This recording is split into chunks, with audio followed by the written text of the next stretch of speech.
Hello' বন্ধুসকল, আজি বলক সৰু মানিমুনিৰ এটা ভাল লগা বাহু মাছৰ সৈতে ৰেচিপি চাওঁ। আৰু যিহেতু আমাৰ ৰান্ধনীসকলে এতিয়া কিন্তু সকলোৰে স্বাস্থ্যৰ কথা ভাবি সৰু মানিমুনিৰ কিবা এটা ৰেচিপিটো বনাইছে তাকে পাকঘৰত। আৰু যিহেতু আমাৰ পাকঘৰত আজি মাৰ হাতৰ বাহু মাছ আৰু সৰু মানিমুনিৰ এটা ৰেচিপি বনাইছে যিহেতু, আৰু ধুনীয়াকৈ ভিডিঅ' এটা কৰি ৰাখি দিছোঁ। আৰু আপোনালোকেও চাই হয়তো যোনসকল নতুন নতুন ৰান্ধনি তেওঁলোকে বহুত বেছি ভাল পাব, কাৰণ সকলোৱে বিচাৰি থাকে বাহু মাছটো ঘৰলৈ আনিলে কিহৰ লগত খাম বুলি, নহয় জানো? আৰু যিহেতু এতিয়াৰ ছিজনটো একদম সৰু মানিমুনি সকলোতে পোৱা যায়, যিহেতু গাঁৱবোৰত বিশেষকৈ ধান কাটি হোৱাৰ পাছত যেতিয়া নৰাৰ মাজে মাজে এই সৰু মানিমুনি গছজোপাটো একদম জোপোহাকৈ ওলাই আহে, তেতিয়া বহুত বেছি ভাল লাগে।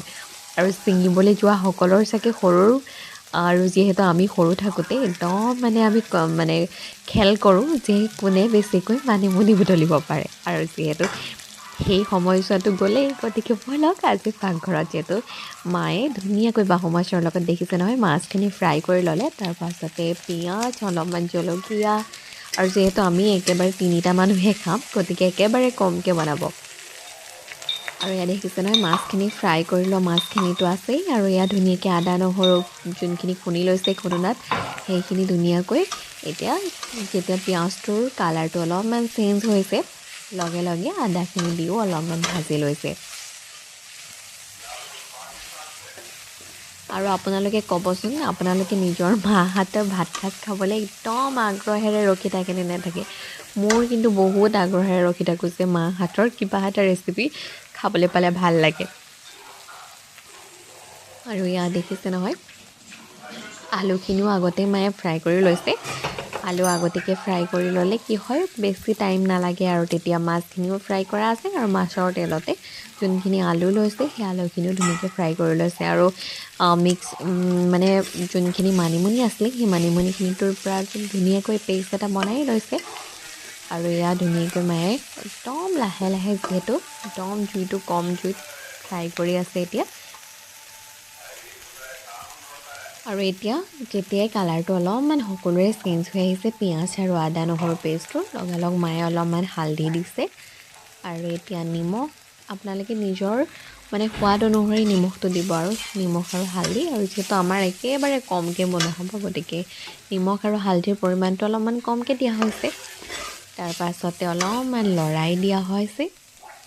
আৰু এতিয়া যোনখিনি আলু ফ্ৰাই কৰি থোৱা হৈছিল সেই আলুখিনিও ধুনীয়াকৈ দি দিছে, আৰু আলুখিনি দি ধুনীয়াকৈ এতিয়া লৰাই দিছে। তাৰপিছত অলপমান মছলা বেলেগ মছলাটো দিয়াই নাই, এই যোনখিনি পিঁয়াজ নহৰু আদা সেইখিনিৰ লগত আলুখিনি ধুনীয়াকৈ এটা ঢাকনা মাৰি দিছে। আৰু এয়া দেখিছে নহয় আমাৰ এইফালে ভাতটো ৰেডি হৈয়ে আছে, হুইচেল মাৰো মাৰো হৈ আছে। আৰু হুইচেল ভাতো হৈ যাব, যিহেতু কি হয় গৰম গৰম ভাতৰ লগত এই বাহু মাছ আৰু মানিমুনি, সৰু মানিমুনিৰ যিখন শাক হয় সেয়া শাকখন খাই বহুত বেছি ভাল লাগে। আৰু ইয়াত দেখিছে নহয় ঢাকনখন আঁতৰোৱাৰ লগে লগে ইয়াত যিহেতু মছলা যোনখিনি আমি এই মানিমুনিৰ পেষ্টটো যে বনাই থৈছিলোঁ তাত অলপমান মায়ে পানী দি দিলে, কাৰণ বহুত বেছি ডাঠ হৈ আছিলে যে, সেইখিনি পানীকণ দি এতিয়া ধুনীয়াকৈ উতল অহাৰ পাছত মাছকেইডোখৰ তাৰ ওপৰত দি দিব।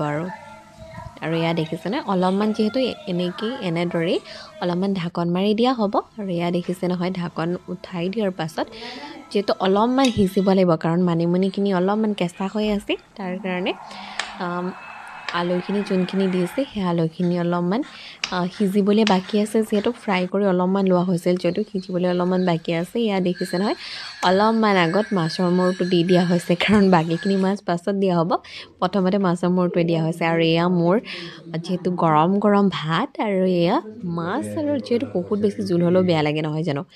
এনেদৰেই খাবচোন আপোনালোকে, বহুত বেছি ধুনীয়া লাগে। আৰু যিহেতু কথাখিনি কৈ থাকোঁতে দেখিছে নহয় লোভৰ পানী ওলাই গৈছে, অসমীয়া হিচাপে এইবোৰ কিন্তু জুতি পাহৰিব নোৱাৰা জুতি দেই। আৰু যিহেতু বিশেষকৈ মাৰ হাতৰ হয় গতিকে তাৰ সোৱাদটো দুগুণে বাঢ়িব। আৰু এনেদৰে আজিৰ ভাত সাজ আমি সকলোৱে খালোঁ, কিন্তু গৰম গৰম ভাতৰ সৈতে বাহু মাছ আৰু